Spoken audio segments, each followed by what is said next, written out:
Hola, buenas tardes a todos. Muchas gracias por estar aquí presentes. Bien, pues en un principio resulta que no hace mucho conversaba yo con una amistad conocedora de la existencia del libro de Urantia y recuerdo que me hizo la siguiente pregunta. Dice, ¿todo lo que está escrito en ese libro es verdad? ¿Acaso tú te lo crees? Y la contesté, si no es verdad, por lo menos es un libro de esperanza. Y la contesté diciendo eso porque hoy por hoy, después de muchos años leyéndolo, estudiándolo y contrastándolo con otros lectores, estoy convencido de que hay una supervivencia después de la muerte. Y que la muerte no es ni más ni menos que el inicio de una carrera que me va a tener eternamente entretenido. Y que la muerte es algo muy concreto en la que voy a ser inmortal, pues ya no volveré a morirme. Ya lo dijo Víctor Hugo, si el hombre no es inmortal, Dios no es honrado. Dios sí es honrado y es muchas cosas más. Este libro nos lo permite, nos permite conocerlo realmente. Personalmente, yo creo en este libro porque es un libro de esperanza, independientemente de que la existencia de Dios sea para unos un hecho demostrable y para otros sea un hecho indemostrable. Son tantas las cosas que me aseguran que existe una realidad totalmente desconocida para la mayoría de los mortales, que no tengo por menos que, como poco, depositar confianza y sobre todo esperanza en todas y en cada una de las enseñanzas de su contenido.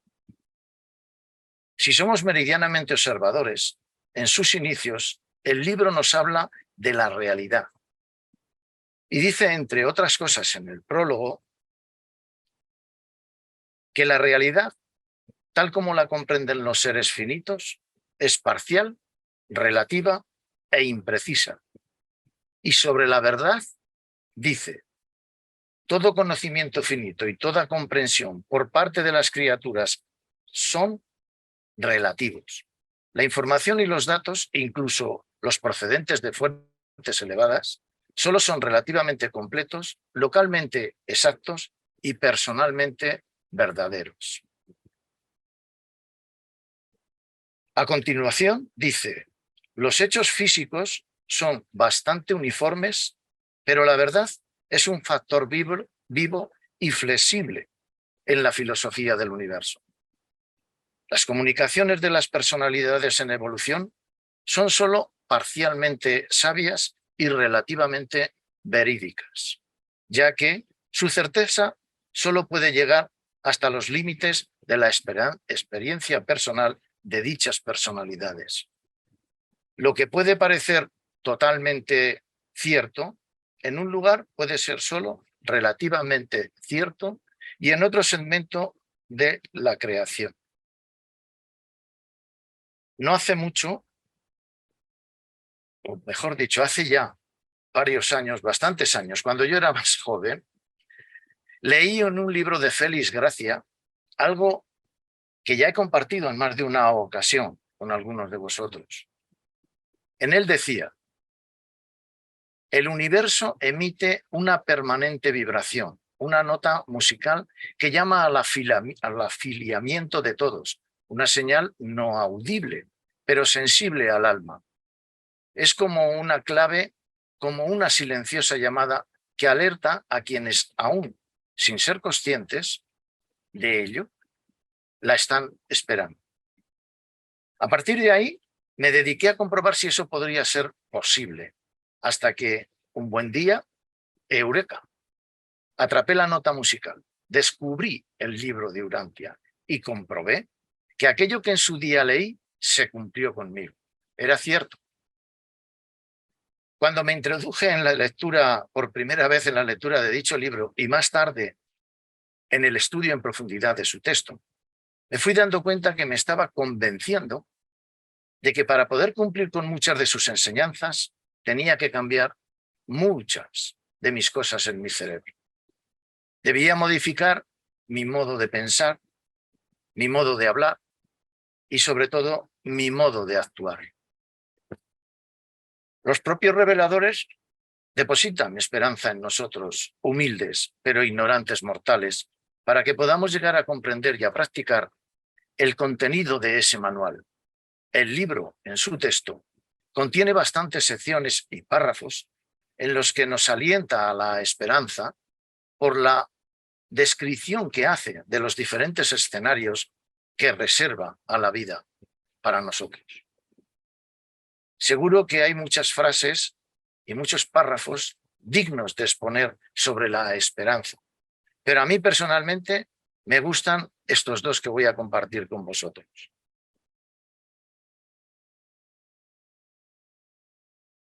Dice un consejero divino que el concepto de verdad podría quizás contemplarse separado de la personalidad y que el concepto de belleza puede que exista sin la personalidad.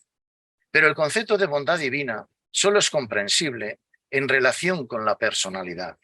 Solo una persona puede amar y ser amada. Incluso la belleza y la verdad estarían excluidas de la esperanza de la supervivencia, si no fueran atributos de un Dios personal y de un Padre amoroso. No podemos comprender plenamente cómo Dios puede ser primordial, inmutable, todopoderoso y perfecto y está rodeado al mismo tiempo de un universo en cambio permanente, limitado por leyes, un universo en evolución de imperfecciones relativas. Pero podemos conocer esa verdad en nuestra propia experiencia personal, puesto que todos mantenemos la identidad de nuestra personalidad y la unidad de nuestra voluntad, a pesar del cambio constante tanto de nosotros mismos como de nuestro entorno. Desde las primeras páginas de este libro se da una información tan interesante para los neófitos que de entrada ya nos pone, si ese es nuestro deseo, en el camino de poder vivir una aventura verdaderamente interminable. Y lo bueno de esa aventura es que nos anuncia el trazado, la ruta y los parajes o escenarios por los que vamos a transitar. Estoy convencido de que el libro de Urantia es un libro transformador. Vamos a hablar de las realidades experienciales humanas. Dice que al principio de su lectura, que no es algo baladí, por supuesto, si comenzamos por el prólogo, primera parte, las dificultades se hacen evidentes y dejando de momento aparcada lo que es personalidad y lo que es morontia, es necesario tener en cuenta 4 aspectos del ser humano muy importantes para la evolución espiritual, como son el cuerpo, la mente, el espíritu y el alma. Es muy interesante y reflexivo detenerse de un modo consciente en esas 4 partes de las que nos habla el libro. El cuerpo, al cual se le considera como biología dividida en 3 partes, cabeza, tronco y extremidades. Dispone de un mecanismo electroquímico que a su vez es de origen animal. La mente, algo difícil de entender, pues no la podemos ni ver ni ubicar de un modo fehaciente o palmario, y sin embargo la podemos dilucidar como una energía, un circuito, como un canal o también como un nivel, que sin embargo también acompaña al cuerpo. El espíritu, el portador de nuevas ideas, es el que trata de ajustar los pensamientos, es el que anida y vive en la mente. El alma es algo imperceptible, pero que se inicia en nuestra vida a partir de las primeras decisiones morales en función de nuestra actitud. Es una dote experiencial y de sustancia morontial y también acompaña a nuestro cuerpo. Metafóricamente hablando y teniendo en cuenta estos 4 aspectos y a la vez considerando que dentro de nuestra cabeza se encuentra el cerebro, si reflexionamos sobre ello en la medida que vamos siendo meridianamente conscientes de la lectura que vamos comprendiendo, algunos nos vamos a ir dando cuenta de que el habitáculo de nuestro cerebro apenas se aprecia la luz. Se puede llegar a percibir en esa habitación, entre comillas, que está prácticamente a oscuras en referencia a la realidad que vamos leyendo sobre el texto del libro. Ante esta observación, puedes llegar a comprender, y si se examina con detenimiento, que por una zona de esa estancia asoma un fino y tenue hilo de luz. Y llegas a percibir y a darte cuenta de que en esa estancia dispone de una pequeña ventana, incluso una persiana, que, si me apuras más, hay hasta una puerta. Bien, pues cambiando, o sea, cada día es conveniente e importante comprender nuevos aspectos del libro.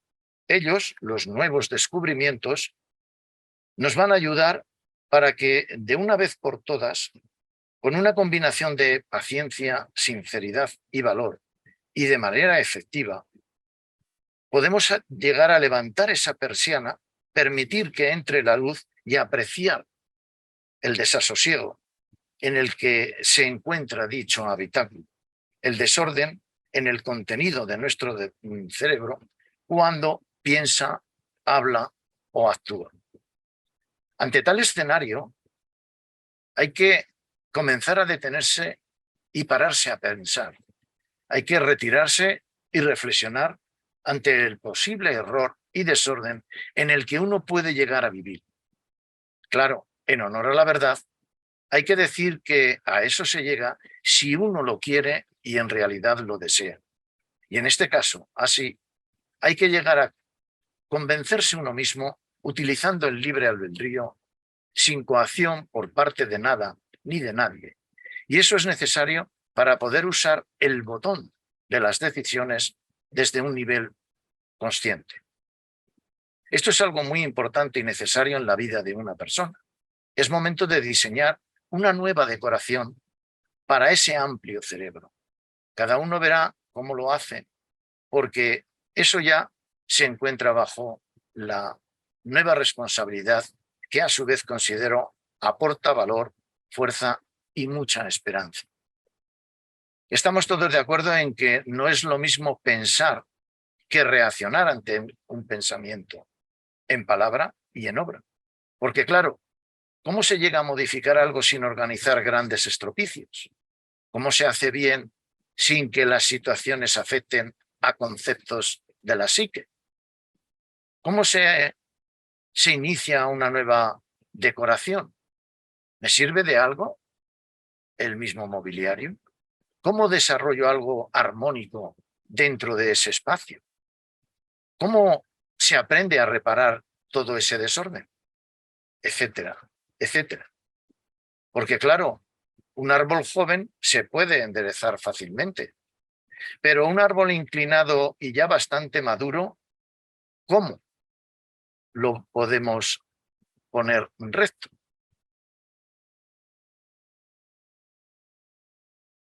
Un perfeccionador de la sabiduría de Ubersa dice: este es, pues, el curso primario o elemental al que se enfrentan los peregrinos del espacio, largos viajeros de fe probada. Pero mucho antes de alcanzar Abona, estos hijos ascendentes del tiempo han aprendido a festejar la incertidumbre y alimentarse de decepciones y a entusiasmarse ante el fracaso aparente, a crecerse en las dificultades, a mostrar un valor indomable frente a la inmensidad y a ejercer una fe invencible cuando se enfrentan al desafío de lo inexplicable.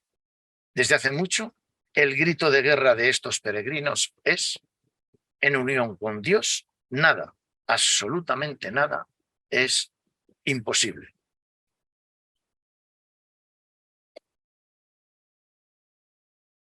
Vamos a lo inevitable, algo imprescindible, ¿no? Algo que nos acompaña, yo creo que constantemente. En ocasiones pasamos por alto ciertas secciones o párrafos del libro a los que en realidad debiéramos darle una cierta importancia sobre las incertidumbres de la vida y las vicisitudes de la existencia, porque es ahí según, claro, mi punto de vista, donde el ser humano puede llegar a ser un poco más consciente de la diferencia que puede hallar entre embellecer o ensombrecer nuestro cerebro. En el tiempo, y no sin vivir errores, decepciones, esfuerzos, etcétera, vamos consiguiendo con buena actitud, con fuerza de voluntad y libre albedrío, las experiencias que ayudan a evolucionar. Se entiende que a partir de ciertos momentos se debe de ser más consciente a la hora de tener que enfrentarse a ciertas dificultades y saber elegir ante las desilusiones. Que no hay nada mejor que vivir y experimentar lo que se va comprendiendo de ese libro y ponerlo en la práctica, mediante el acercamiento fraternal a nuestros semejantes, tratando de comprenderles y empatizar con él, sabiendo discernir el amplio campo de desigualdad social y religiosa. Poco a poco vamos logrando poner cierto orden en esa maraña de pensamientos, en ese desorden cerebral, donde con paciencia vamos observando que algo bonito está resultando de ese entorno de la mente. Vamos entendiendo que merece la pena el esfuerzo y la fuerza de voluntad, dado que de un modo constante debemos afrontar inseguridades e incertidumbres para poder darnos cuenta conscientemente de que es necesario albergar en ese cerebro confianza y esperanza.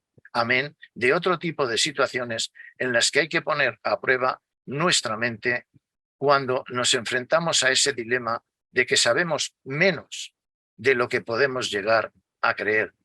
A eso se le denomina el nacimiento de la fe.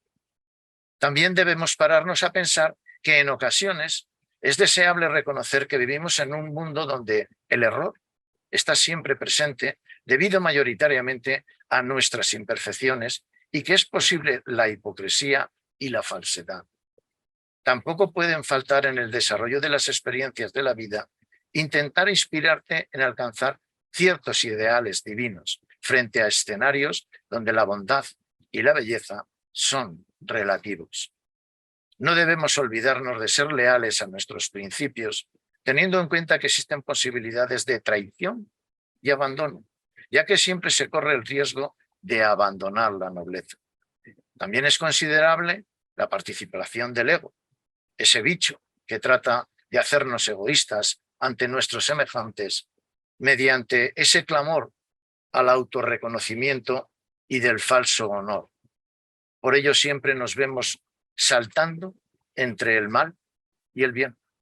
Y ya, por último, resaltar si la felicidad es deseable entre nosotros mortales ascendentes. Personalmente, me atrevería a decir que sí, siempre que sepamos comprender que dolor y sufrimiento nos acompañan como procesos de vida siempre presentes. Un consejero divino nos viene a decir que la apreciación plena de la verdad, la belleza y la bondad es inherente a la perfección del universo divino.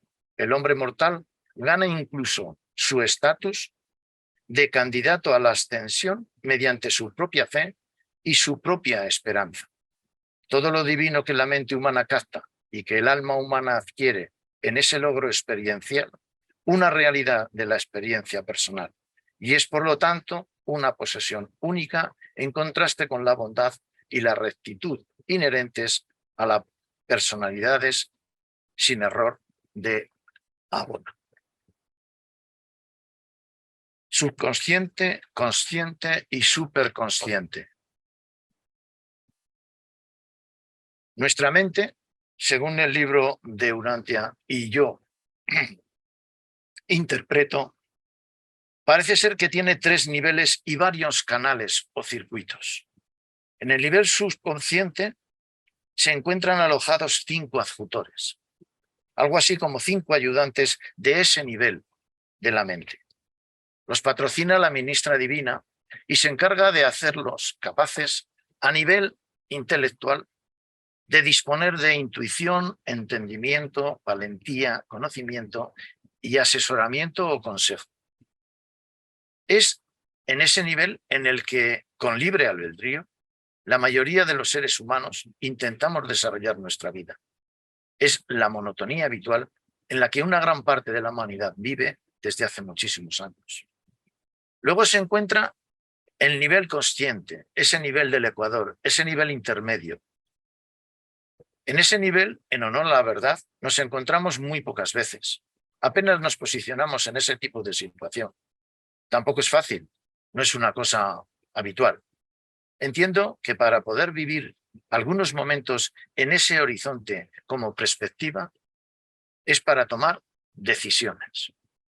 Decisiones sobre nuestras ideas que sean renovadoras, sin necesidad de entretenernos en pasarlas por el tamiz de la duda o de la incertidumbre. Ideas basadas mayoritariamente sobre ideales a conseguir con buena praxis, con buena intención, con actitud honesta. Pensemos que la actitud es una cualidad que se encuentra en esa área de la mente y que disponemos de ella para saber enfrentarnos a situaciones de trascendencia. Y por último, el nivel superconsciente, que tratando de exponerlo de un modo metafóricamente hablando, yo me atrevería a decir de ese nivel que no es muy fácil disfrutar de él, que es donde se encuentra, según yo lo interpreto, la emisora espiritual, que según con el canal u onda que sintonices, recibirás una información u otra en tu consciencia. Se llega a ese entorno espiritual cuando las tribulaciones materiales del nivel subconsciente perturban nuestra vida diaria. A partir de ahí, en ocasiones, se nos enciende la luz de lo consciente. Son momentos de reflexión, recogimiento y oración. Son estados que te hacen vivir conscientemente esa realidad, ya que dentro de esa emisora, entre comillas, se encuentra el ajustador del pensamiento, el espíritu de la verdad, el Espíritu Santo y los dos ayudantes, el de la adoración y el de la sabiduría. La fe, la fuerza de voluntad, el convencimiento y el diálogo sincero y confiado con las herramientas que se deben utilizar para poder llegar a obtener un mínimo de certidumbre espiritual y sabiduría verdadera dentro de ese escenario divino, como es el nivel superconsciente. Desde ahí conseguimos hacer la voluntad del Padre espiritual. Un mensajero poderoso, destinado temporalmente a servir en Urantia, dice que habiendo emprendido el camino de la vida sempiterna, habiendo aceptado vuestra misión y recibido vuestras órdenes de avanzar, no temáis los peligros del olvido humano y de la inconsciencia del mortal. No os dejéis perturbar por el miedo al fracaso, ni el desconcierto de la confusión. No titubeéis ni pongáis en duda vuestra estatus ni vuestra posición, pues en todas las horas oscuras, en todas las encrucijadas de la lucha hacia adelante, el espíritu de la verdad hablará siempre y os dirá, este es el camino. Vamos ahora al receptor. Vamos a nuestro cerebro, ¿no? El soporte de la mente. El libro nos informa que existen una serie de circuitos de espíritu dentro de los muchos que existen dentro de la gravedad. Algo parecido a los circuitos neuronales de nuestro cuerpo. Expone que las sensaciones o efectos van dirigidos a diferentes partes de nuestro cuerpo. Y así como unos se alejan en zonas no muy importantes de nuestro organismo, otros se trasladan hasta diferentes franjas de la consciencia humana. Haciendo memoria, reconocemos que en el tiempo, el hábil ejercicio y puesta en escena de las enseñanzas del libro están originando en nuestro cerebro un mejor aprovechamiento de sus cualidades biológicas. Vamos adquiriendo pensamientos más coherentes. Utilizamos palabras que ayudan al acercamiento con nuestros semejantes y desarrollamos acciones más comprensivas, empáticas y sinceras. En una palabra, lo estamos decorando con un nuevo mobiliario, estamos consiguiendo una mayor y más amplia perspectiva sobre nuestro horizonte espiritual. En la práctica estamos consiguiendo una mayor percepción del entorno en el que nos movemos. Estamos consiguiendo ser cada día un poco más conscientes de esa realidad de la que nos habla el libro. Y es que cada día y en mayor medida disponemos de mayor cualidades para poder sintonizar con ese emisor, en ese universo que diariamente va transmitiendo permanentes vibraciones y señales, claves, llamadas, ideas, etcétera, que se van quedando depositadas en lo más profundo de nuestra conciencia. Y aunque parezca mentira, personalmente me atrevería a comentar que es posible que ciertos aspectos de nuestra biología se van modificando debido a que, a la vez, también vamos cambiando nuestros hábitos alimenticios y el modo de contemplarnos a nosotros mismos. Es un dato importante a tener en cuenta, pues la salud y el vigor son necesarios para la evolución espiritual. Un Melquisedec de la Escuela de Administración Planetaria de Jerusalén dice, en el punto 3 de la página 566, apartado 7, dice que clasificación según la recepción del espíritu. Dice que hay 3 grupos de modelos de mente en lo relativo al contacto con los asuntos del espíritu. Esta clasificación no hace referencia a los órdenes de mortales con 1, 2 o 3 cerebros. Se refiere principalmente a la química de las glándulas, a los cuerpos pituitarios, más concretamente a la organización de ciertas glándulas comparables, a los cuerpos pituitarios. En algunos mundos las razas tienen una glándula, en otros 2, como ocurre con los urantianos, mientras que en otras esferas las razas tienen 3 de estos cuerpos singulares. Esta dotación química diferencial influye de forma clara en la imaginación inherente y en la receptividad espiritual.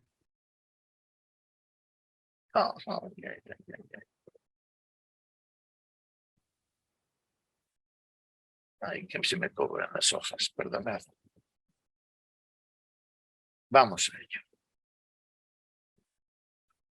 El logro de los círculos psíquicos. Hay una serie de documentos que nos dicen en qué orden se desarrolla la evolución espiritual en el ser humano. Desde que se confiesa que ha estado dormido en el tiempo o viviendo en el desorden habitual de la vida, hasta que, reconociendo dicha situación, despierta ante las puertas de entrada a una nueva realidad.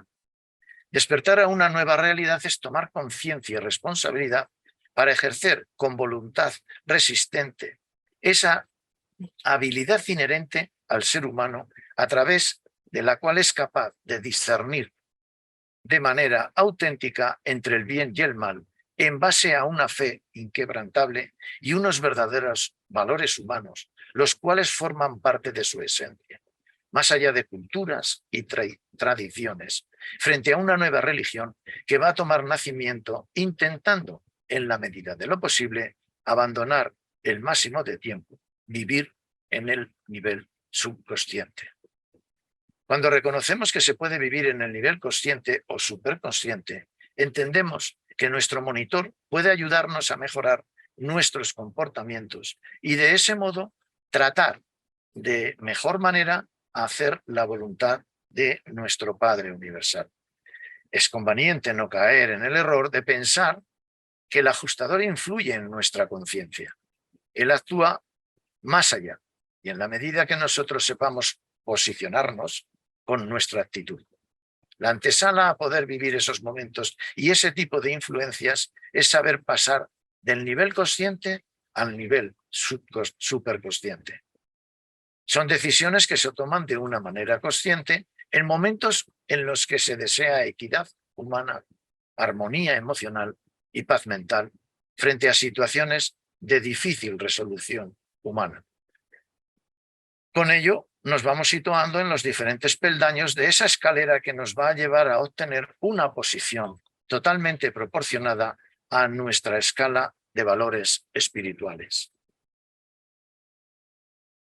Un mensajero poderoso del servicio en Nevadón dice: en un mundo material pensáis que un cuerpo tiene espíritu, pero nosotros consideramos que es el espíritu quien tiene un cuerpo. Los ojos materiales son, en verdad, las ventanas del alma nacidas del espíritu. El espíritu es el arquitecto, la mente es el constructor y el cuerpo es el edificio material. Y un mensajero solitario de Orbonton dice: y a medida que ascendéis por los círculos psíquicos, os vais comunicando cada vez más con vuestro ajustador en grados variables, unas veces de forma directa y muchas más indirectamente. Pero es peligroso contemplar la idea de que cada nuevo concepto se origina...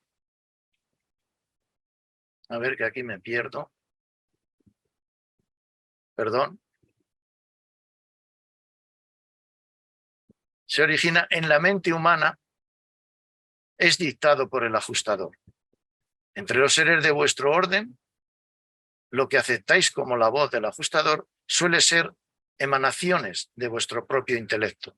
Es un terreno peligroso y cada ser humano debe resolver estos problemas por sí mismo, según su sabiduría humana natural y su visión interior sobrehumana.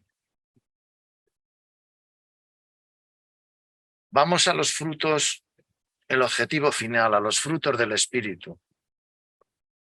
Aunque en ocasiones las comparaciones no son la mejor manera de poner un ejemplo, se me ocurre pensar que ascender, como lo hace el salmón por el río de la vida, hasta llegar a cumplir su plan de sembrar el río de semillas embrionarias, el ser humano debe ascender también ante las vicisitudes de la existencia de la vida, reconociendo lo que significa evolucionar espiritualmente para poder alcanzar el objetivo máximo, que es poseer y obtener las semillas de los frutos del espíritu. No es una faena sencilla para una persona que se inicia en las tareas de adquirir esos frutos. Hay que reconocer previamente la presencia de una conciencia alimentada por las actividades de existencias divinas, como son los ajustadores del pensamiento y el espíritu de la verdad. Reconocer también que la existencia del alma, esa creación conjunta de la mente y el monitor, cada día va evolucionando, obteniendo una conciencia capaz de apreciar la presencia y permitir la conducción espiritual y otro tipo de acciones supermateriales del ajustador. Alcanzar los frutos del espíritu es una idea, un ideal, un anhelo, un deseo intrínseco, teniendo como premisa hacer la voluntad del Padre. Pero antes hay que ser conscientes de la transformación que se va desarrollando dentro de uno mismo y en esas zonas no visibles y solo detectables ante experiencias nobles, sensibles y caritativas. Por sus frutos los conoceréis. Solo de esa manera podremos llegar a obtener esas dádivas tan significativas que nos permitirán obtener una vida proporcional y coherente ante nuestros hermanos. Por fin lograremos, de una vez por todas, concluir el trabajo de renovar nuestro mobiliario cerebral, esa decoración que en ocasiones nos puede tener tan confundidos. Creer religiosamente es eficaz para la espiritualización de esa persona. Las experiencias encaminadas a ser vividas en la vida social religiosa producen inevitablemente frutos del espíritu. En la vida diaria del mortal, guiado por el espíritu. Nacer del espíritu es liberarte de las trabas de la vida en el nivel subconsciente. Esos frutos son el atributo del tipo más elevado de autocontrol ennoblecedor y regocijante. Es el máximo logro al que podemos llegar y el Padre desea y espera de nosotros aquí en la tierra, el verdadero autodominio. Un mensajero solitario de Orbontón nos dice que la mente es nuestro buque, el ajustador, vuestro piloto. La voluntad humana es el capitán.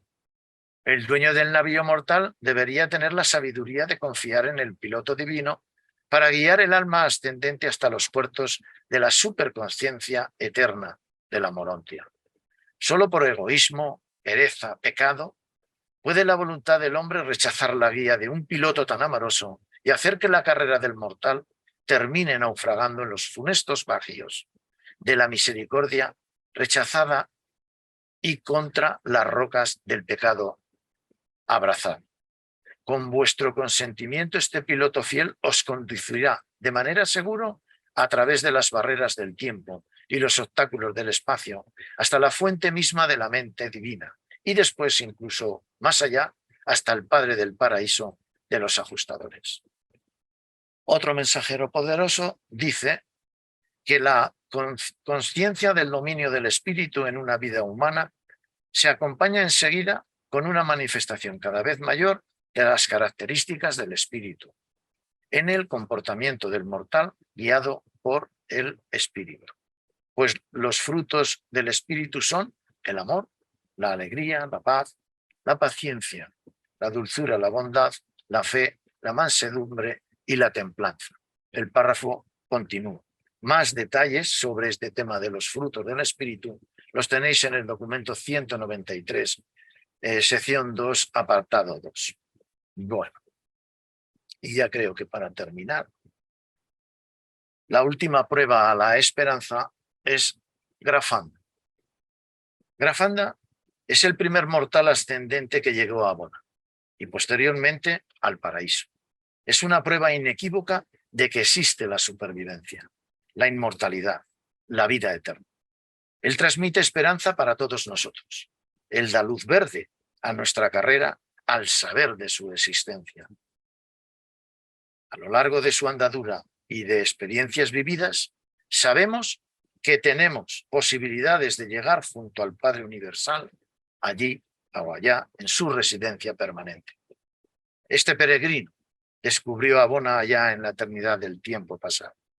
Él provenía del planeta 341, del sistema 84 de la constelación 62, del universo local 1131, situado en el superuniverso número 1.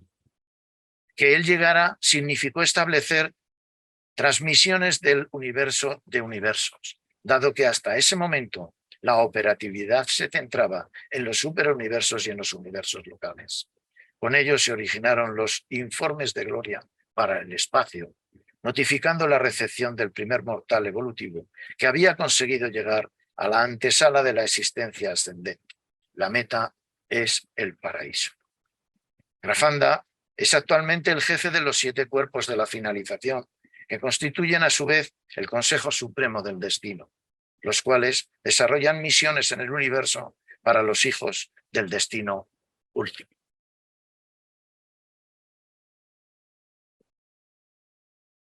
Un perfeccionador de sabiduría diversa dice: después de lograr la suprema satisfacción de la adoración plena, estáis cualificados para ser admitidos en el cuerpo de la finalización. La carrera ascendente casi ha terminado y se prepara la celebración del 7º jubileo. El primer jubileo marcó el acuerdo del mortal con el ajustador del pensamiento, cuando se selló el propósito de sobrevivir. El segundo fue el despertar en la vida de la Morontia. El tercero fue la fusión con el ajustador del pensamiento. El cuarto fue el despertar en Abona. El quinto celebró el descubrimiento del Padre Universal.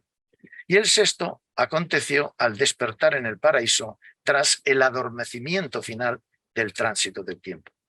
El 7º jubileo marca la entrada en el cuerpo de los finalitarios mortales y es el inicio de servir en la eternidad. El logro por un finalitario de la 7ª etapa de realización es el espíritu, señalará probablemente la celebración del primero de los jubileos de la eternidad. Qué glorioso, destino para los hijos del tiempo del origen animal, los hijos materiales del espacio.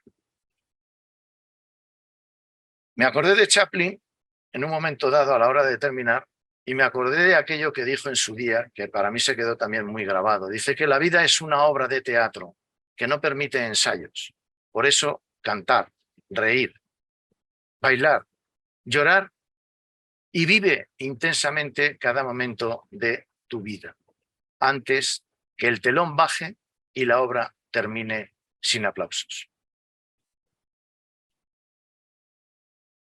Y esto es todo, queridos amigos. No sé si me he pasado en el tiempo o me he quedado corto o lo que fuere. De todas las maneras, estoy a vuestra disposición para todo aquello que deseéis consultar.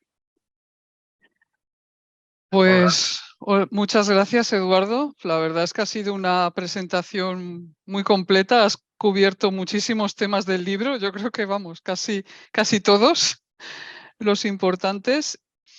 Veo que Javier estaba el primero, así que cuando quieras, Javier. Gracias, muy buenas tardes a todos. En primer lugar, Eduardo, gracias por tu presentación.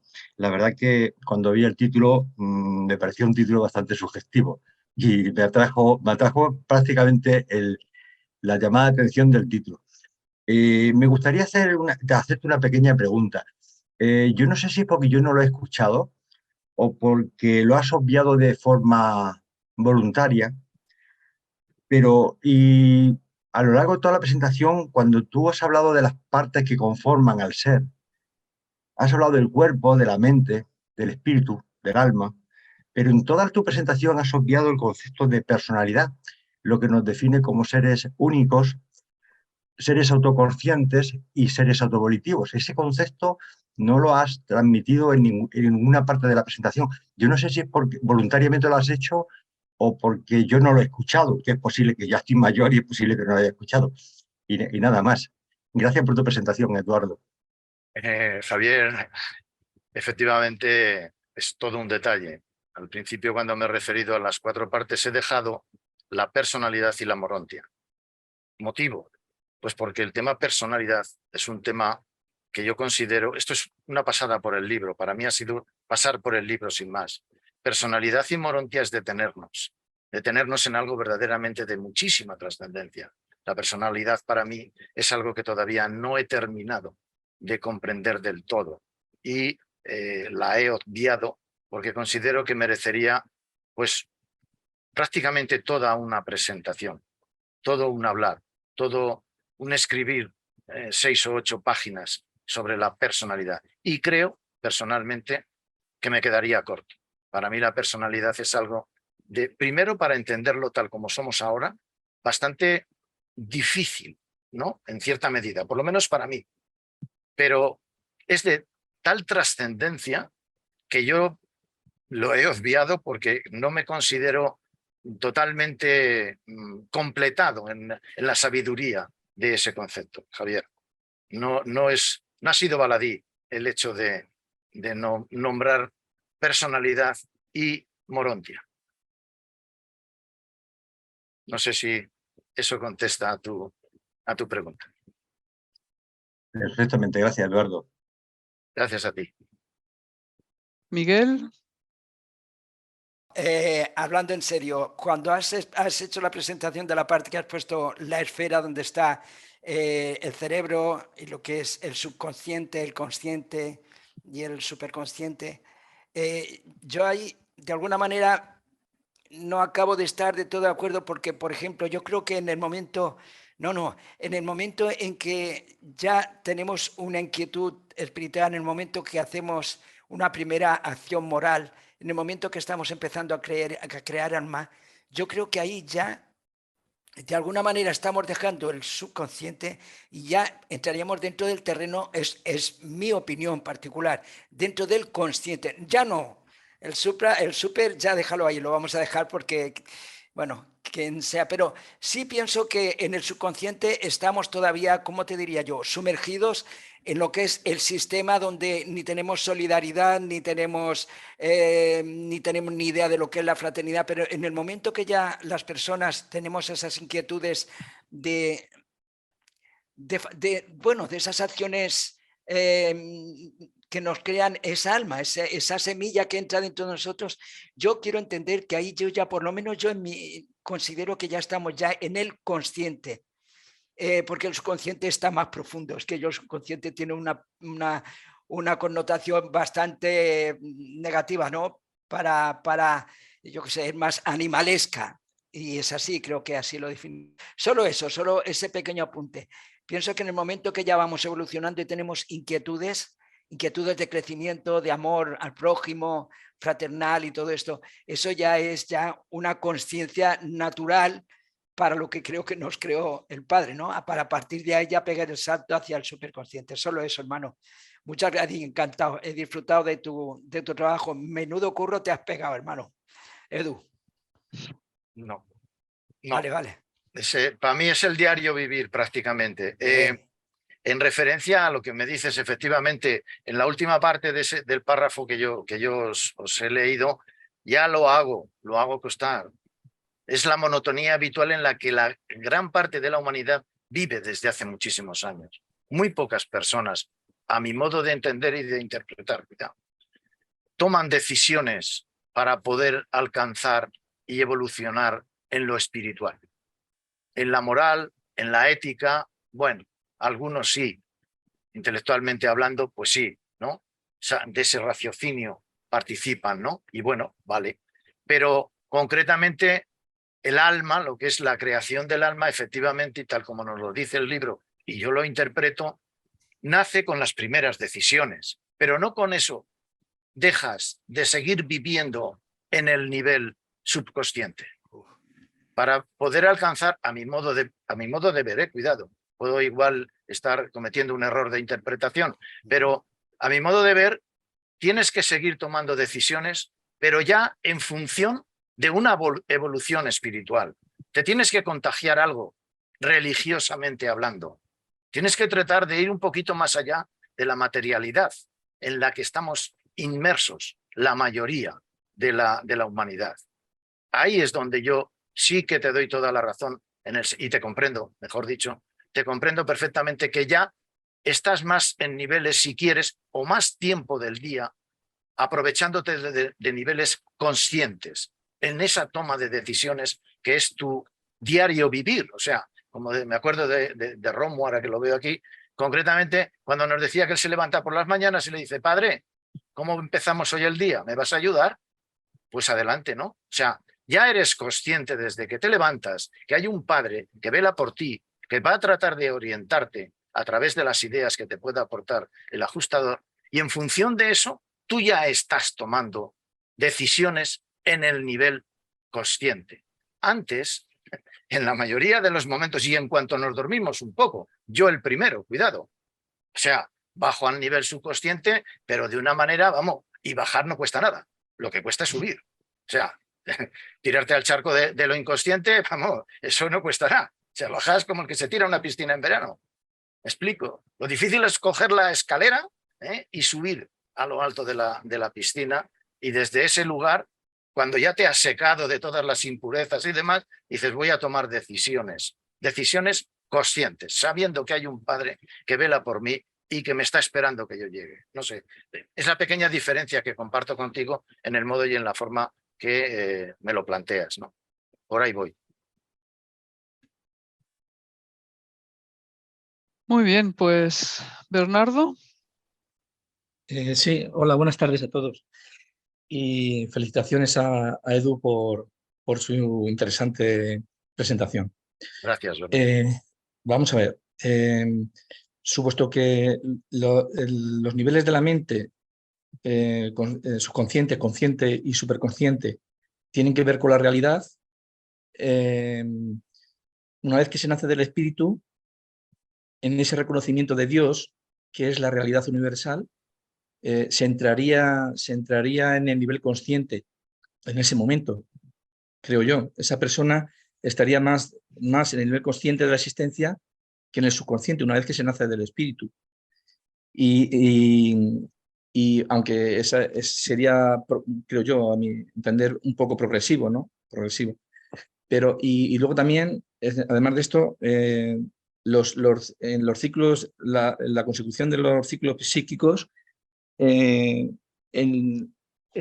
logro de los círculos también nos entraría un poco más en el nivel consciente y superconsciente de la existencia. No sé qué te parece a ti, Eduardo. Quería saber tu opinión. Gracias. Sí, te comprendo, Bernardo, efectivamente. Una vez que naces del espíritu, pero amigo mío, nacer del espíritu considero, a mi modo de ver, en mi persona, cuidado, yo lo veo difícil hoy por hoy. ¿Vale? Nacer del espíritu lo veo difícil. Una cosa es conocerle, intentar imitarle e intentar seguir sus pasos, ¿vale? Pero son intentos, ¿vale? Eso me lo va a tener que decir a mí el final del día, esa reflexión final de la noche, en la que concretamente entras a pararte y de un modo consciente reflexionar sobre lo que has hecho, qué ha sido y qué momentos han sido aquellos que te has encontrado dentro del umbral del nacimiento del espíritu. Para mí, nacer del espíritu no es cosa sencilla, no es cosa fácil. Tiene que haber un autoconvencimiento, para mi modo de ver, total, y errar el mínimo de veces al cabo del día. Por lo tanto, cuando tú entras en esa reflexión nocturna, ¿no? Yo por lo menos, que son momentos concretos, tampoco hay que hacer grandes dedicaciones a ello, ¿no? Pero en esos instantes eres consciente porque estás tratando de hacer algo con el Padre, ¿no? Estás tratando de unirte en esos pensamientos, en esas ideas, en ese diálogo sordo o mudo, como lo queramos llamar. Y ahí es donde efectivamente tú dices, bueno, pues hoy, ¿cómo me voy a acostar? Pues me acuesto feliz, me acuesto sin dudas, me acuesto sin problemas, ¿no? Pues adelante, lo hemos hecho bien. ¿He nacido del espíritu? No lo sé, porque a veces uno mismo, ese ego del que también aparece en muchas ocasiones dentro de las vicisitudes de la vida, pues él quiere sobresalir y a veces fallamos, ¿no? Pero bueno, si al cabo de todo el día sales airoso, pues vale, estoy de acuerdo. Que tú eso lo interpretas como un nacimiento de espíritu, pues me parece perfecto. Yo todavía personalmente no llego a tanto. ¿Por qué? Porque al día siguiente, cuando me levante, en cualquier momento, lo que dije ayer, pues igual lo maltermino con un comentario mío que no merece al orden, ¿no? Ahí está, porque para mí cada día es nuevo, cada día es un despertar distinto.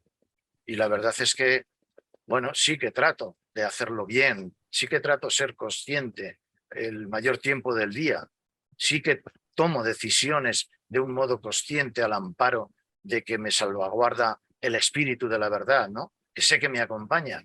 Y bueno, son hechos que en mi vida están constatados, ¿no? Tomo una decisión, trato de esperar a que la respuesta me la dé el Padre, por supuesto, el acto es mío, las consecuencias vienen del Padre, y si ese resultado me encabrita, me lleva a discutir con alguien o me lleva a, yo que sé, a tener un mal comportamiento con una persona, con un semejante mío, pues es que no he dado con la decisión, no he acertado a la hora de presionar ese botón de la decisión y me ha salido mal.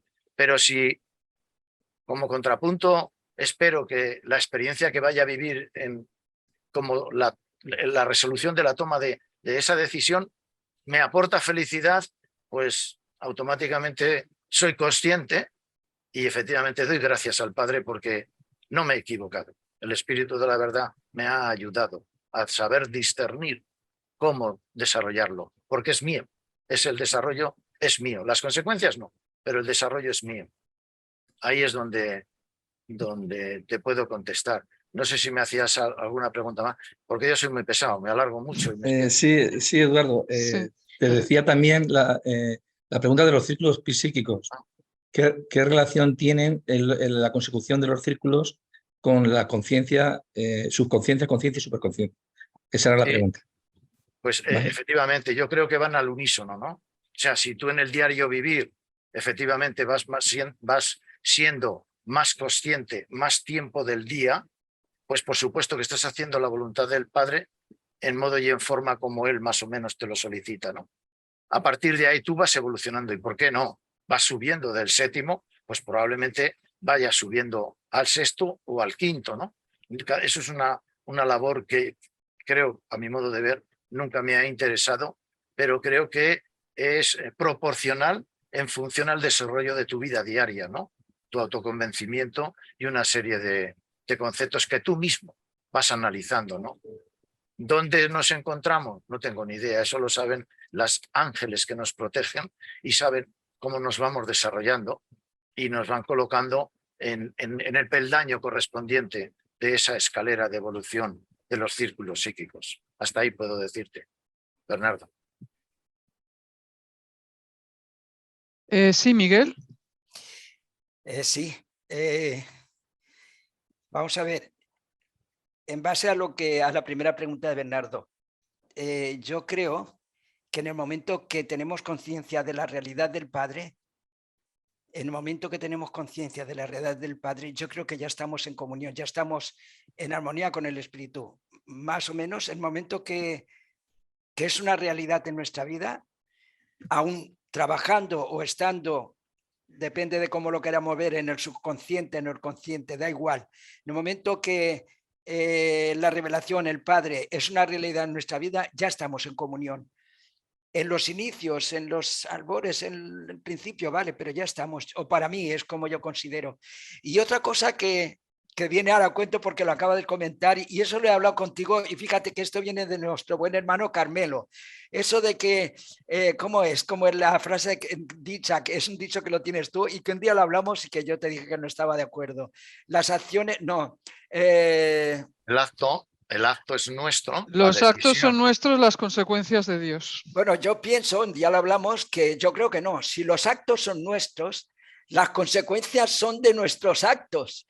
El Padre está ahí, pero yo creo, bueno, tal como yo a ver, es una cita del libro. Aquí no quitamos ni ponemos nada. No, es que nadie dice que quite ni ponga. Es como yo analizo el texto este. Si yo tengo unos actos, las consecuencias que voy a tener son de mis actos. El Padre puede influir en base a mi ajustador de pensamiento, por supuesto, en base al Espíritu de la verdad, por supuesto, pero al final mi libre albedrío va a ser el que va a provocar las consecuencias de mis actos. Ese es mi análisis filosófico, si tanto quieres, pero que sin ir a querer cambiar nada del texto, yo analizando en profundidad esto, llego a la conclusión de que las consecuencias son mías, de mi propio libre albedrío. Y el Padre tiene un papel importantísimo para que las consecuencias sean suyas. En ese intervalo sí puedo decir que puede influir en que las consecuencias, pero en base a mi dedicación y mi fe en el Padre. Pero por supuesto que si el Padre me da libre albedrío, las consecuencias de mis actos siempre van a ser mías. Que son sin progreso, pues serán malas. Que voy progresando, las consecuencias serán buenas. Pero siempre en base a ese privilegio que nos dio el Padre de libre albedrío. Es como pienso. A ver, antes de dar paso a Bernardo, es que Marineta ha puesto algo en el chat que creo que es interesante comentar. Dice que hay una cita, que es la 150.5.5, que ella interpreta como que se llega al punto de hacer el bien desde lo inconsciente. Es decir, primero es la fe y la confianza en que Dios o el ajustador nos llevará a la sobrevivencia y luego, como fruto natural, surge la voluntad divina en nuestros actos. Y la cita dice que al resumir su declaración final, Jesús dijo: no podéis comprar la salvación, no podéis ganar la rectitud. La salvación es el don de Dios y la rectitud es el fruto natural de la vida nacida del Espíritu, de la filiación en el reino. No seréis salvados porque viváis una vida recta, sino que viviréis una vida recta porque ya habéis sido salvados. Habéis reconocido la filiación como un don de Dios y el servicio en el reino como el gozo supremo de la vida en la tierra. Cuando los hombres creen en este evangelio, que es una revelación de la bondad de Dios, serán conducidos al arrepentimiento voluntario de todo pecado conocido. La comprensión de la filiación es incompatible con el deseo de pecar. Los creyentes en el reino tienen sed de rectitud y hambre de perfección divina. Aquí acaba la cita. Y luego dice, cuando dice las consecuencias de Dios es... bueno, esto es como respuesta de Miguel. Cuando dice las consecuencias de Dios es porque si el acto procura el crecimiento del alma ya es algo de Dios, se sale de lo terrenal hacia lo divino. Claro, ¿qué fue de antes, el huevo o la gallina? Bueno. No sé si queréis comentar alguna cosa, si no, bueno, le doy la palabra a Bernardo y luego pues comentamos sobre la cita que se ha referido Marinette. Muy al hilo la cita. Gracias, Mariné. ¿Bernardo? Sí, Eduardo, vamos a ver. Dos cuestiones. Si quieres, primero te pregunto una y luego cuando contestes, pues te hago la otra. Vamos a ver. Jesús nos dice, recuerdo la conversación esta memorable que tuvo con Nicodemo, cuando le dice que es necesario nacer del Espíritu para entrar en el reino de los cielos, ¿vale? Todo hombre que quiera entrar en el reino de los cielos primero ha de nacer del Espíritu. Es decir, que tal y como lo veo yo, ¿vale? Todas las personas aquí en la Tierra, al final tenemos que hacer una elección de supervivencia y en esa elección de supervivencia está el nacer del Espíritu.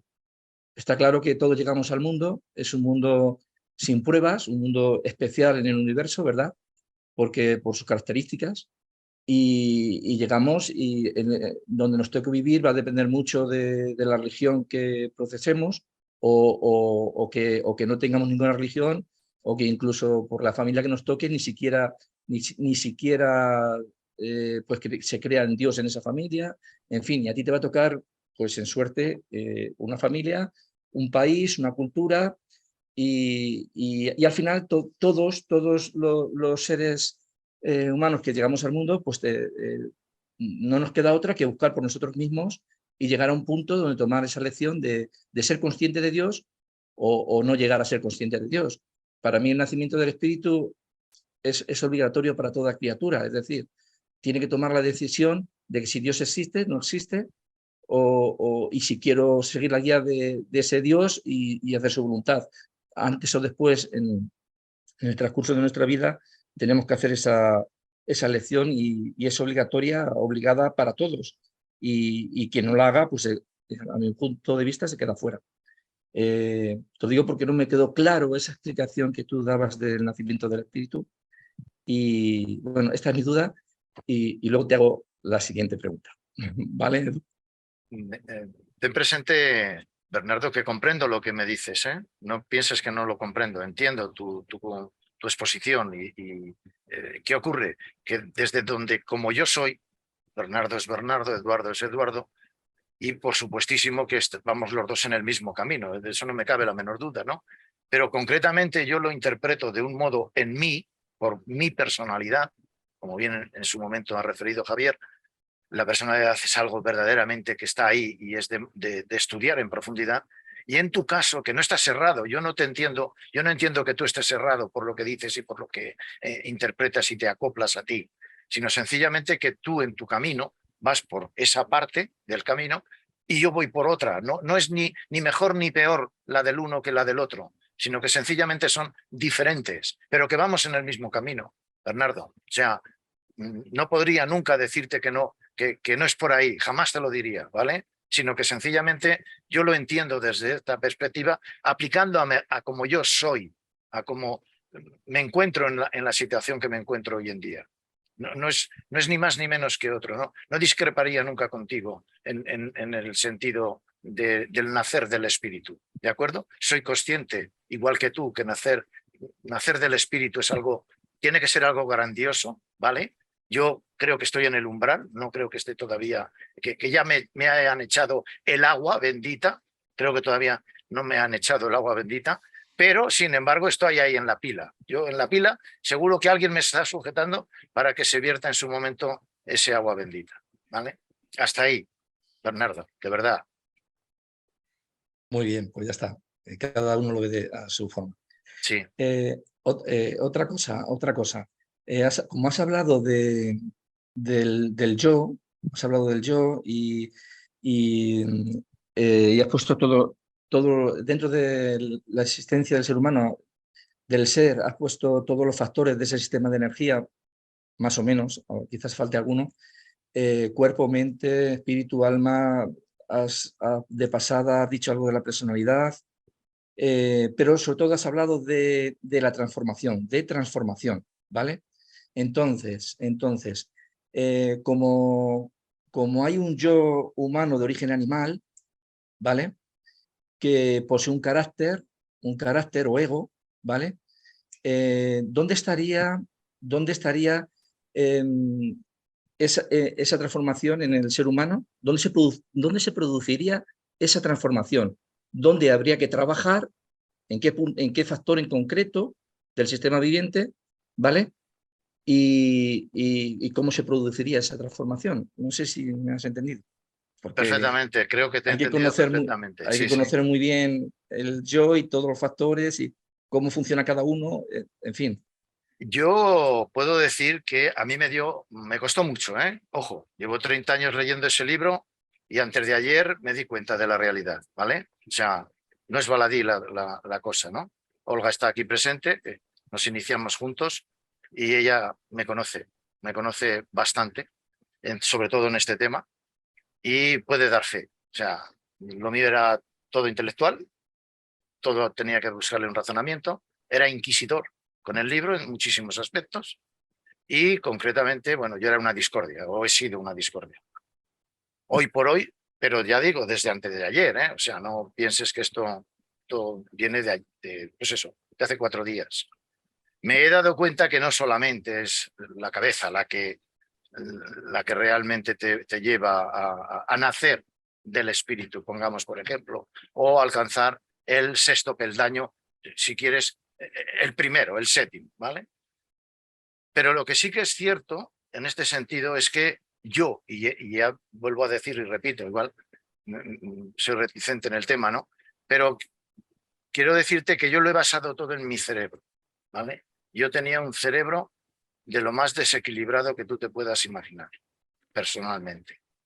La verdad es que me he dado cuenta, vas despertando día a día cosas que vas entendiendo del libro y te das cuenta que efectivamente el cerebro es la canalización a toda mi biología. O sea, si yo desde mi cerebro pienso, hablo y actúo, si a mi cerebro no le llega ese agua bendita, pues mi cerebro continúa sucio.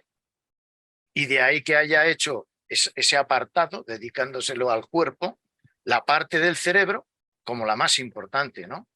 Ya no me introduzco en los yoes, en la personalidad, en la herencia genética, que es muy animal, etcétera, etcétera, ¿no? Yo, gracias a Dios, he conocido a mis ancestros, he conocido a bastantes de ellos, gracias a Dios, y sé más o menos, no es por criticarlos, pero sabía o he podido apreciar de los pies que cojeaban. Bueno, por de uno de esos pies cojeaba yo, ¿vale? El darme cuenta de qué pie cojeaba y arreglarlo, etcétera, etcétera, pues eso es un trabajo mental, a mi modo de ver. Posicionarlo de tal manera que, en cierto modo, lo pongas en orden, en equilibrio y en armonía. O sea, todo lo que he dicho ahí no es ni más ni menos que parte de mis vivencias. Entonces, en ese sentido, yo, claro, he tenido que llegar al corazón, por supuesto. Y ahí es donde me he dado cuenta lo torpe que he sido intentando convencer a diestro y siniestro de muchas cosas que estaban equivocadas. Por lo tanto, Bernardo, el yo es el yo, ¿vale? Correcto, de acuerdo, podemos profundizar mucho en él si quieres, pero mi cerebro es la parte fundamental a la que he tenido que redecorar, pintarla de nuevo. Por supuesto que tuve que abrir la persiana, ojito, porque aunque yo estaba leyendo, yo lo hacía desde la persiana cerrada, o sea, en mi cerebro no entraba la luz, por mucho que leyese. Sin embargo, bueno, pues en un momento dado me atreví, me lancé sin paracaídas desde el avión y efectivamente se abrió la persiana. Cuando se abre la persiana entra la luz. Cuando entra la luz, pues todo es mucho más fácil, porque intelectualmente ya lo tenía captado. Solo tenía que posicionarlo en la parte amorosa, en la parte fraternal, en la parte social, ¿no? Y ahí es donde, bueno, pues se ve el cambio, ¿no? Por eso digo que yo todavía nacer del espíritu, quietos, paraos, altos pies, ya llegará si tiene que llegar.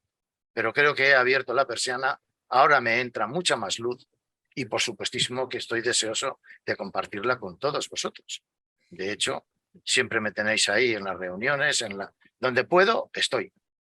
Porque eso ayuda enormemente, sobre todo a comprender al semejante, a poder empatizar con él. Hasta ahí, Bernardo.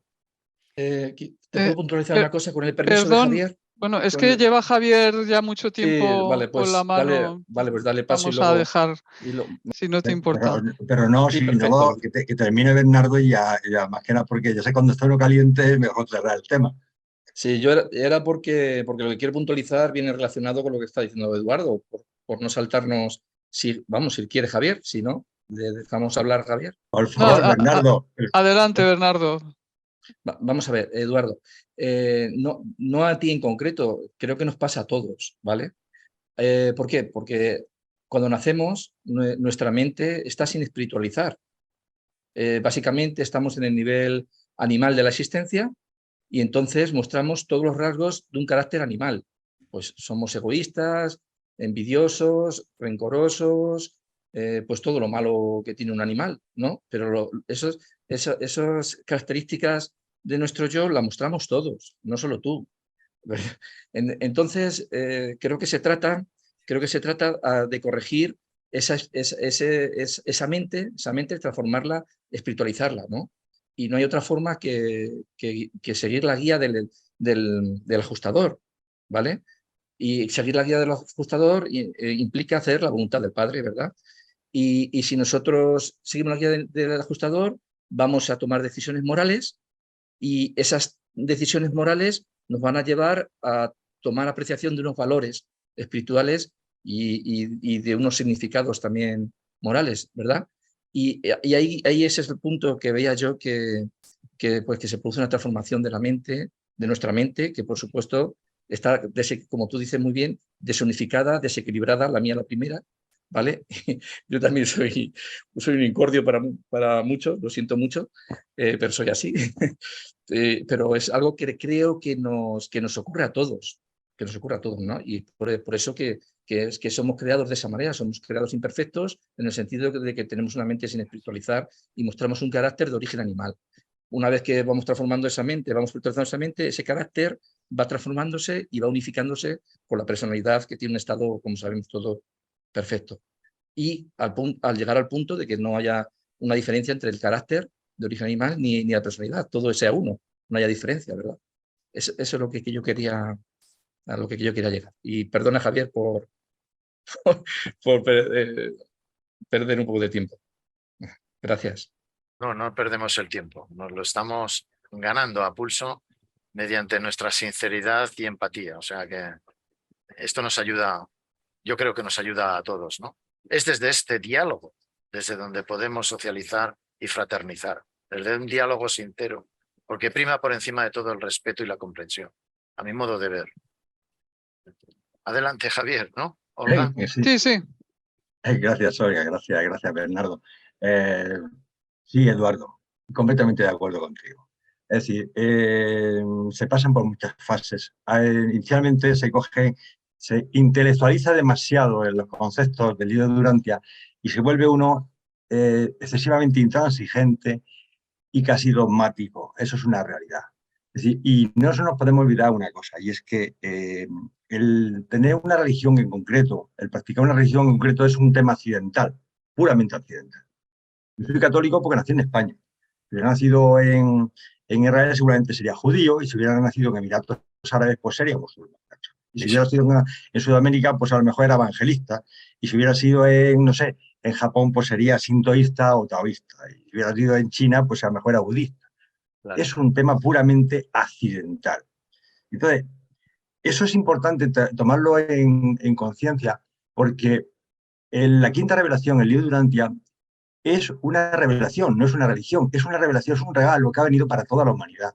Cuando digo para toda la humanidad me refiero para todos, no para los urantianos, porque mucha gente se apropia del libro como de la bandera de España, ¿no? Yo soy español, no, esto es para todos. Entonces, lo que tenemos que hacer es esa revelación, que además, para mí el libro de Durantia realmente, curiosamente, son las 3 primeras partes, porque la cuarta parte es un añadido a la vida de Jesús, que fue un regalo que nos hicieron. Pero el libro de Durantia, la revelación, es las 3 primeras partes del libro de Durantia.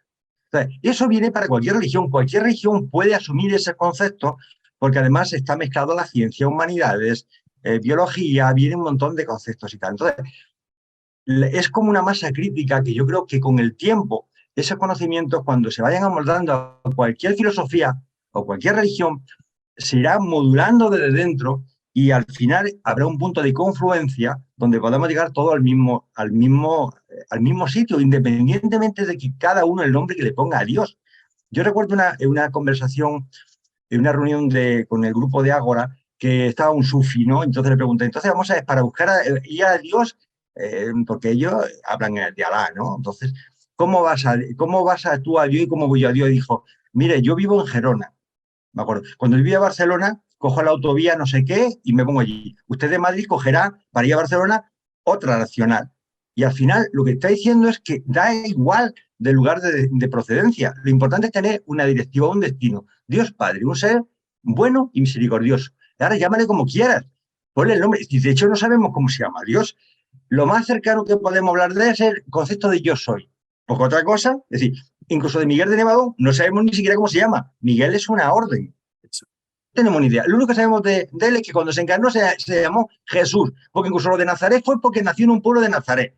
Ni siquiera, es decir, lo único que conocemos. No tenemos ni idea de los nombres y no se definen los nombres. Entonces, yo creo que lo importante es que independientemente de la religión que practiques, que procures ser una mejor persona cada día, que confraternices con todos, que busques el bienestar tuyo y el de los demás, que empieces a desarrollar el amor como una postura en tu vida y da igual las creencias. Al fin y al cabo, qué maldad.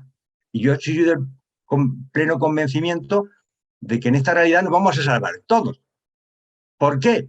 Porque es que no hay conciencia suficiente para saber negar a Dios. La gente que niega a Dios no sabe ni lo que está hablando. Es como un niño pequeño de 3 meses que dice, papá, yo no te quiero porque no te las da la piruleta. Tú lo dices, bueno, pues ya anulado. Ese ser no me quiere. Un niño de 3 meses no tiene las condiciones ni el conocimiento para poder negar ni siquiera a Dios. Por mí ateo que te consideres. Aunque muchas veces hablan de Dios y realmente el concepto de Dios es tan abierto, uno llaman energías, el ser, la cosa, llámale como, sí que no tiene nombre, llámale como quieras. No perdamos el tiempo en esa cosa. Lo importante que tenemos que hacer nosotros, yo creo que es la fraternidad entre nosotros, intentar respetarnos en la medida de nuestras posibilidades e intentar que los valores que aparecen en el libro Durantia, sin ponerle la etiqueta ni la bandera del libro Durantia, los valores, transmitirlos, porque es lo único con lo cual podemos llegar a un acuerdo. Si yo me junto con una persona y dice, yo soy musulmán y yo soy lector de libro Durantia, ya hemos puesto 2 banderas, ya no hay forma de poner. Ahora, si yo hablo del amor y el respeto a la pareja o del amor a los hijos, sí nos vamos a poner de acuerdo. Pues pongámonos de acuerdo en lo que nos une, en los valores, y eso nos va a llegar realmente a un punto de unión. Y luego pactemos el nombre que le queremos llamar. Dicho en el libro Durantia, le llaman de muchas formas diferentes, es decir, llámale como quieras. Lo importante es lo que estamos haciendo aquí, confraternizar, plantear nuestras dudas, respetarnos las palabras, respetarnos la forma de pensar, y eso es suficiente. Y para mí eso es espiritualizar. Y lo demás se te dará por la añadidura. Somos niños pequeños recién nacidos en este mundo material y no se nos puede pedir gran cosa. Y no me extiendo más, que ya sabéis que hablo demasiado. Un abrazo a todos. Olga, te paso la palabra. Gracias. Bueno, Bernardo. Bueno, Eduardo, no sé si quería contestar a algo de lo que ha dicho Javier. Si quiere decir algo. Estoy totalmente de acuerdo, o sea, pienso como él. Sí, sí, es un hecho constatado, es una realidad evidente. Ser mejores personas cada día, que tu actitud cambie, que ese libro te transforme y que tu actitud vaya por delante siempre, siempre con el ideal de intentar, sobre todo, empatizar con tu semejante, ¿no? Saber respetarle, saber comprenderlo. Creo que es vital de necesidad. Que la paciencia te acompañe constantemente. O sea, es algo dinámico y como bien dice Javier, independientemente del Dios en el que creamos, ¿no? Es lo que es verdadero. Yo creo que en la cartilla de notas nuestra va a primar la actitud. Va a primar la actitud. ¿Cómo y por qué haces las cosas?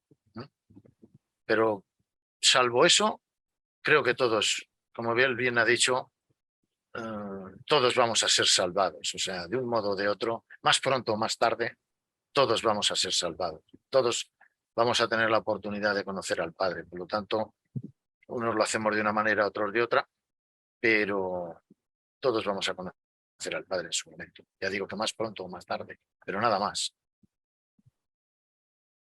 Bueno, vamos a ver. Sobre lo que ha dicho Javier, y yo, es mi forma de verlo, ¿vale? Yo sí leo el libro de Durantia y leo a Jesús y su mensaje. Entiendo que Jesús lo que quiere es que cambiar nuestra forma de relacionarnos con el Padre, cambiar nuestra forma de entender la religión. Entonces, hay como una forma, no lo digo yo, lo dice Jesús, documento 155, una forma infantil, primitiva, supersticiosa.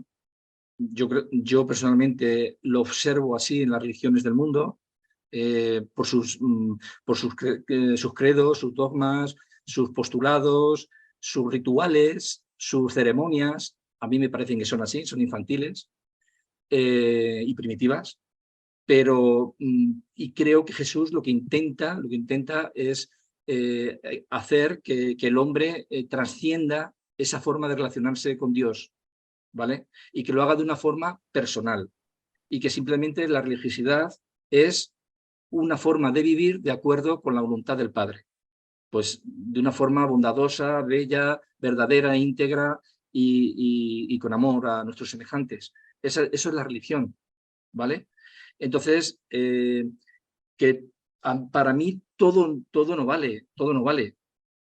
Para mí todo no vale. Y creo que las religiones tradicionales formalizadas son una parte de la evolución, una parte de la evolución que está ahí, que es necesaria pero porque las personas que pertenecen a en ese espacio-tiempo, ¿vale? No tienen la capacidad de relacionarse con Dios de otra manera.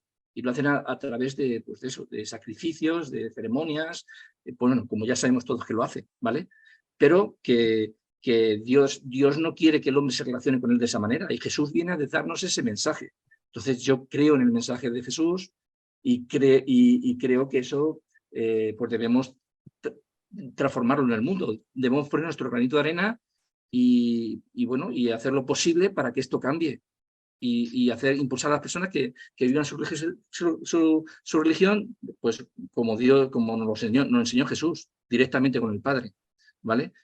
Y sobre la salvación, decir que, bueno, a ver, yo puedo decir que a mí me gustaría que todos los hombres se salvaran, pues claro que sí, a mí me gustaría que todo el mundo se salvara, pero Jesús dice que es necesario nacer del Espíritu, y hay mucha gente que no son conscientes de Dios, nacen sin ser conscientes de Dios y mueren, pasan por la vida hasta el último día sin ser conscientes de Dios y además que en muchos casos es que ni lo aceptan.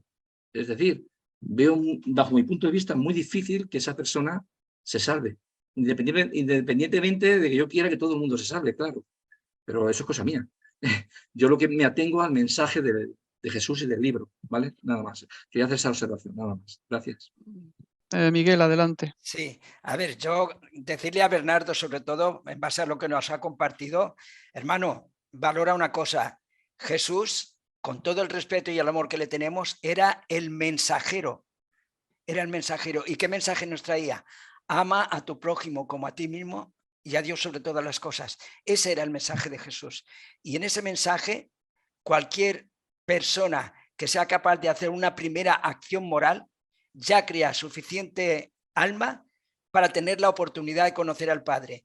Y si a lo largo de los años, a lo largo de su vida, no ha tenido la ocasión de conocer una religión que le acerque más, pero sin embargo ha hecho buenas acciones como en una ONG o ayudar a los necesitados, ese señor, esa persona va a tener su oportunidad donde ni tú ni yo podemos juzgarlo. Es un lujo que no nos corresponde a nosotros. Será arriba.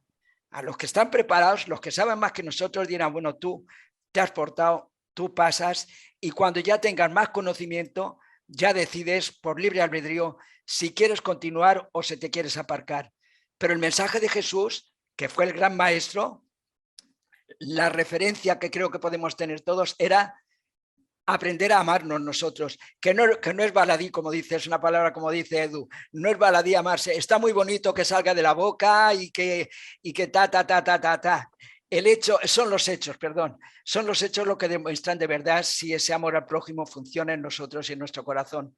Y después, pues amar al Padre, ya está. Pero para mí, Jesús, con todo el amor y el respeto que le tengo, fue un mensajero, el mejor mensajero del mundo, mejor que nuestra revelación, si tanto quieres. Pero solo vino a traernos un mensaje y a que pudiéramos conocer el Padre a través del amor fraternal y el amor al Padre. Así de sencillo lo entiendo yo, hermano. Muy bien, Miguel, gracias. Eduardo, tienes las últimas palabras. Venga. Que concretamente, efectivamente, ninguno de nosotros creo que debiésemos de entrar en ningún tipo de valoración ni conversación acerca de qué es lo mejor y qué es lo peor. El Padre lo contempla todo, a mi modo de ver, y él creo que no hace diferencias. Nosotros somos los que intervenimos con arreglo a nuestros propios criterios y de donde creo que nos posicionamos, pues una serie de conceptos en torno a un fundamento u a otro, ¿no? Pero yo siempre he pensado que el Padre nos contempla a todos, no desea que nadie se pierda y creo que a todos les da oportunidades. Somos nosotros los que nos atrevemos a incidir en quién sí, quién no, o qué está mejor y qué está peor. A los ojos de él, yo solo entiendo que es diferente, ni mejor ni peor, sino diferente, dado nuestra gran ignorancia acerca de la realidad, ¿no? Sin más, yo por ahí ya digo que no entraría. Y por último, deciros que, bueno, que os agradezco muchísimo la presencia vuestra en esta presentación. Era algo que deseaba hacer no de que penséis que desde hace mucho, sino que simplemente Olga suscitó la posibilidad de hacer unas presentaciones para la UBIS en ese entorno del foco y se me ocurrió la idea, ¿no? El título nació un amanecer por la mañana, de las primeras ideas que te llegan al pensamiento, y dije, pues mira, lo puedo titular como un grito a la esperanza. Sin más, todo el tema que he hablado os lo pasaré, de la misma manera que os he avisado de la presentación, a todos los grupos que estáis por ahí, que os he podido pasar la noticia. Le acompañaré parte de los gráficos, no los párrafos, pero sí las imágenes, por si os orientan, y dispondréis de ello sin ningún problema en cualquier momento en el que ya lo hablaré con Olga, para que por un lado esto quede grabado, que ya lo emitirá, ya dará donde está emitido, que lo cuelga en YouTube, y el tema documentación pues lo comparto sin ningún problema con todos vosotros, de la misma manera que se os ha pasado el aviso. ¿De acuerdo?